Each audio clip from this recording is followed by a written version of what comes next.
It's day 5. Hello there. I'm T Styles. I'm an urban fiction thriller writer, and I also own and operate the Elite Writers Academy, where I teach people how to build their book empires by understanding what it means to create a story, structure-wise, and to market it to get paid. Because I want you to be prolific. I want your stories to take care of you, okay? Through the Elite Writers Academy. Today is day 5. If you are just popping in, you're going to be confused. This is the 5th day of the series, How to Write a Book in 30 Days. And I'm going to get started.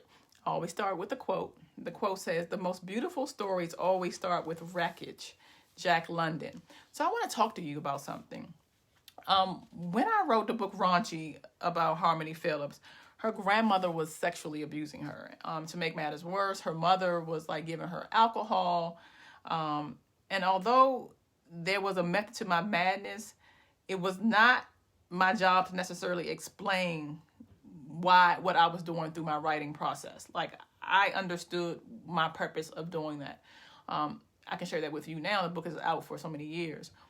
There are things happening to people right now that we don't know anything about, and we don't care to know about.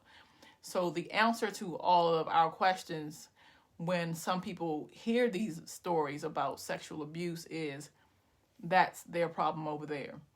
So I use my format to bring light to these stories with the hopes that people get involved in children's lives, whether they're their child or not.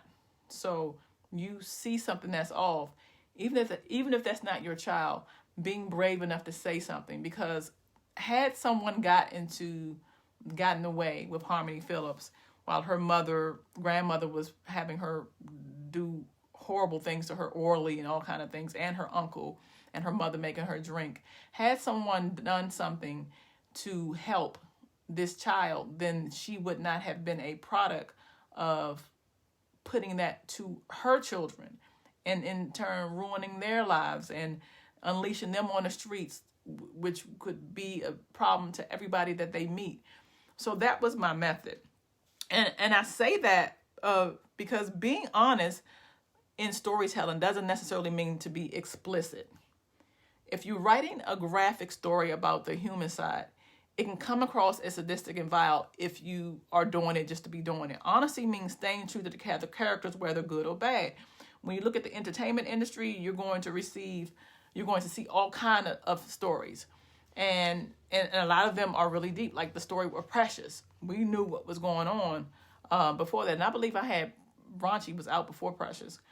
But you see stuff like that because those are the things that are happening. So I want you to, if you decide to do a story like this, I want you to understand that there's a huge responsibility and that you can't just be wicked with doing it. Make sure that you have a reason. One of the things that I always teach my students over and over and over again, and a lot of them don't want to hear it until they need it, is to understand the reason why you're telling a story. I knew what my reason was. I didn't tell people in the beginning because I wanted you to see the red cover, the girl bent over, the title Raunchy, think you're going to just be in for a sadistic story, and then you see, oh my God, we got to protect these children. We got to get more involved. That was my reason. You're going to have to find your reason. And it doesn't have to be for urban thrillers. It could be for comedy. It could be for romance. It could be for sci-fi.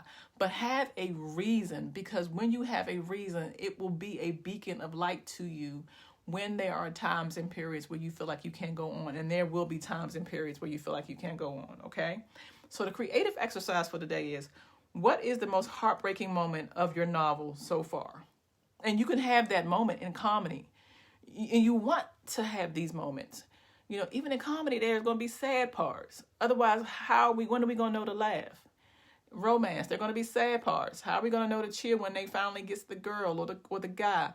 In sci-fi, there's going to be tense parts. How are we going to know to feel relieved when the answer comes, whether it be from the sky or wherever we create these characterizations? So I want you to think about the darkest moment of your story. And how did it make you feel by writing it? And did it fall in line with your reason for telling your story? I want to open up our minds, because when we're writing a book in 30 days, we are trying to create a habit. And the habit is to continue to write and to allow our minds to open and be open to ideas. The brain wants to support you. I have writing spirits that help me. I'm positive of this, because sometimes I'll write something and I'm just writing it down because it falls in line with my characterizations.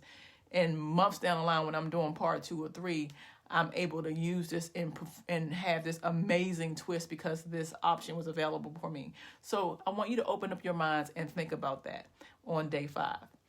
If you haven't already, please make sure you subscribe because I'm going to have so much. Also, Be More Chicks season 2 is coming. So we're going to be doing that. We'll be taking you behind the scenes for the editing. Just hang out with your girl. All right? Talk to you soon. Bye. Keep writing, guys.